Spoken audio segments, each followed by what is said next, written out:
England, 1868. A man last named Joestar, first name George, suffers an ill-fated accident that leaves him on the brink of consciousness and with a dead wife. Enter in scene Dario Brando, a no-good shitbag from the streets of London, who after trying to rip the rings off his semi-lifeless fingers, Joestar is convinced he was saved by this man, which might have something to do with the extreme concussion he is suffering. Regardless of this fact, Joestar now believes he is into debt to this man. Flash forward 12 years to the 80s, no, not that one. Dario gives his boy Dio, as in the rock band, a golden ticket before disconnecting. Dio takes this ticket to Sir Joestar, who turns out to be the richest man in the not-so-great country of England. Sir Joestar decides to take him in as his second son. While he is the scum of the earth, Dio's pop told him to become the richest man in the world one day, so upon induction into the Joestar family, Dio maintains a no-holds-barred mindset to grasp the universe by the balls and take all that he can for his sake and his lackluster father's memory. There is but one man that stands in his path of greed, a pillar of aspiration for young men around the globe like you and me. One that looks that bald-headed sorry excuse for a man in the eyes and tells him to walk a better path like a true honorable gentleman would say. This man, wildly hyped up as I'm making him out to be, is the peak of mankind. This man is none other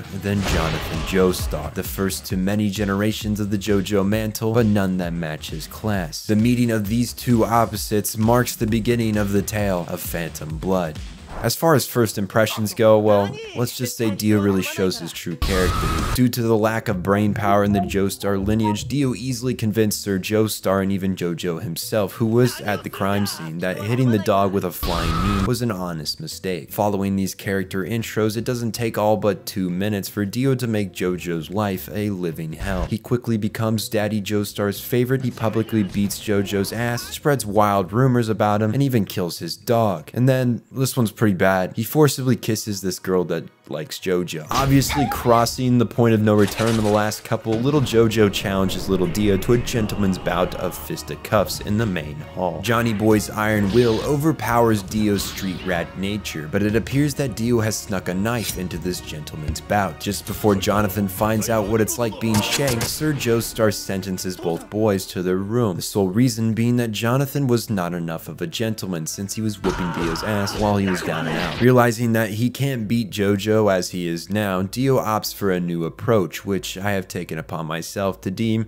the friendship route, where over a number of years, Dio will gain the trust of JoJo and then kill Papa Joestar so that he can inherit the wealth after he takes care of JoJo. Now flashing forward 7 years since the events of Dio's ass whooping, both Johnny Boy and Dio have become fine college students, with JoJo taking a liking to archaeology and Dio ironically graduating at the top of his class in civil law, something I always took him to know very little of. As I mentioned prior, Dio has been slowly poisoning Sir Joestar in hopes of taking the family fortune upon his death. Meanwhile, JoJo has been studying the stone death trap after seeing it lust for blood while he was beating the shit out of Dio way back when. JoJo catches on to Dio's poison scheme after he finds a letter that says the exact same thing that's killing his dad happened to Dio's pop. It's not really conspicuous, is it? Being too prideful to swear on his father's honor to cover up his deceit, JoJo sends it through the stair rails and heads out to travel to the bad part of London, which doesn't really narrow it down a whole lot. His hope is he'll find an antidote on the Asian black market, which for whatever reason is operating out of London. Just stick with me here. On his way there, he's jumped by street gang thugs, speedwagon, tattoo guy, and Asian man. Tattoo guy launches into a classic London knife fight, but being the badass he is, JoJo just grabs the knife with his fucking hands. After disposing of the two guys with non-specific names, JoJo goes one-on-one against Robert E.O. Speedwagon, who we all know has a high level of importance due to the 70s rock callback name. After JoJo shows Speedwagon just how serious he is, Robert is left in sheer awe at the noble and pure path that Jonathan Joestar follows, and he takes it upon himself, albeit a little too far, by pledging his life to him so that maybe one day he'll become half the man JoJo is. Meanwhile, Dio has become quite the alcoholic back home, and after using the stone mask on a group of unlucky street thugs, he finds out that it's not the face-hugging death trap he originally took it as. It turns out that it's actually a vampire creating face-hugging death trap. With this realization in hand, in the coming confession scene where Dio is confronted by JoJo, the entire police force, and every other vital character, including for some reason Speedwagon, who has followed JoJo home, Dio stabs Papa Joestar and uses his blood to transform himself into a demonic and a bit fruity at times vampire vampire. Now while we wait for Vampire Dio to recover from the 3 dozen holes in his chest, Sir Joestar shares with us just how noble and Chad he is. It turns out that this entire time he knew that Dario was a scummy shitbag and he didn't owe him squat, but regardless of this, he let Dario out of prison and still took in Dio. In his final moments, he tells Jojo not to hate Dio for what he's done because this man is more forgiving than Jesus Christ himself, which, while we're on the topic, yes, Jesus was the very first Jojo, Joshua Joseph, aka Jojo. It's canon, I swear. Touched by his father's parting words, Jonathan's iron will becomes stronger than the Berlin Wall prior to 89. Mirroring their conflict 7 years prior, Jojo and Dio once more duke it out in the main hall, with the newly added tension of the entire Joestar residence erupting into an inferno. Once the fire reaches the prime temp to roast an immortal vampire to death, Johnny Boy slide tackles him straight into the depths of hell, conveniently straight into the Joestar's family guardian angel statue. Despite having also been engulfed in the blaze that used to be a mansion, Jonathan is still miraculously alive, just in need of some minor medical attention.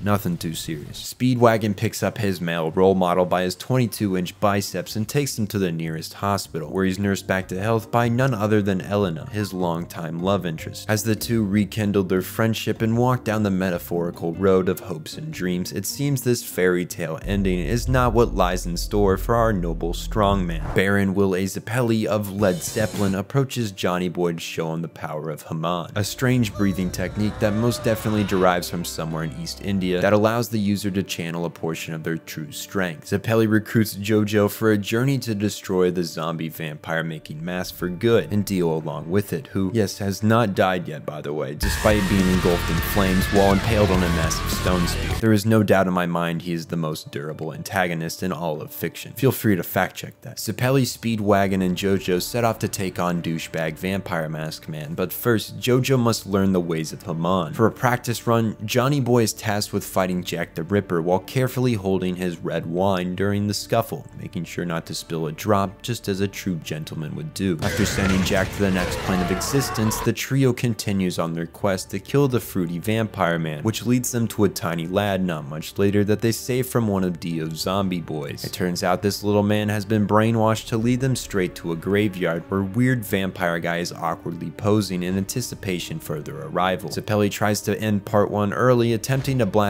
Dio with his East Indian spiritual powers, but the attack is negated by Dio's 100% pre-planned ability to freeze things he touches, an ability almost as cold as his personality. Dio stands above the group unmatched with this new power, but instead of finishing them right then and there, he summons 2 side characters with non-70s rock referencing names to fight his battle for him while he goes back to torment this little dude's sister. Not cool, man. Due to their dull, non-rock names, I think we all know where this battle will be going, but nonetheless, I will walk you through it because that's just kind of my job here. Jojo and Bruford clash first, while Speedwagon, Zappelli, Little Man, and Tardukas give a play-by-play. Their battle stage set in that underwater level every story/game must have at least one of. Somehow Jojo finds a way to still take in air in the depths of a lake, allowing him to strike with the power of Haman, bringing their fight back to land. After hearing Bruford admit he feels pain though, Jonathan once more shows what it means to be a noble gentleman, refusing to battle an opponent whose feelings are true. This honor does go both ways, restoring Bruford's humanity, and as a token of appreciation to Jojo, he gives him his sword. Using his final breaths, he rebirths this sword with a new name. It's a real word. This noble exchange is interrupted by the only man that rivals Dio in shitty personality, Tardukas, a vile man with little similarity to the honorable Bruford, except for the queen they serve. It is said that it took multiple swings of an axe from an executioner to lop this man's head off, and that testament stands true. Forced into a one-on-one setting, Jojo struggles to face this brute, but with the help of Little Man, Zappelli enters stage right to fulfill his life's purpose, as told to him by some Indian oracle guy that saved his life after his ship got overran by vampires. Look, I don't know how it got here. It's a first for me too, okay? In true noble fashion, Zappelli gives his life by transferring his Haman energy to Jonathan while in his dying state. Revitalized by the blessing of a gentleman's dying breath, which rips off his shirt for some reason, Jojo face crushes Tardukas in the name of the Great Baron, honorary member of Led Zeppelin. Speedwagon, Little Man, and Johnny Boy are randomly joined by Zappelli's old crew from the east, Dyer, Strazio, and the Master Oracle Man himself, Tom Petty. The crew arrives at Dio's castle, where they say save Little Bro's sister from Doobie of the Doobie Brothers, but the group is quickly stopped by legendary rock band Led Zeppelin. Page, Jones, Plant, and Bornin, who all seem to have really gone downhill after the late 70s, make a move, but Tom Petty and Strasio keep them at bay. Dyer makes a move on Dio, but is quickly resorted to nothing but a broken ice sculpture. Jonathan follows up his attack, unsheathing Plucky, lopping off an arm and making Dio two halves of a whole. It seems he was prepared for this situation though, and nabs JoJo's carotid, the most vital of arteries. But Jonathan has bested him in wit as well as strength. Revealing the plot hole in Dio's tactic, JoJo melts his icy restraints. Thanks to his passive ability to become stronger the more he fights, JoJo embodies all of his noble strength into this Nebula overdrive thing, incinerating Dio's body. That is except for his head. We'll get to that later. Following these heroic events of Jonathan Joestar, the remaining crew smashes the stone mask, saving the village from Dio's reign. JoJo weds Irina, his childhood sweetheart, and the two plan a honeymoon to the greatest country known to man.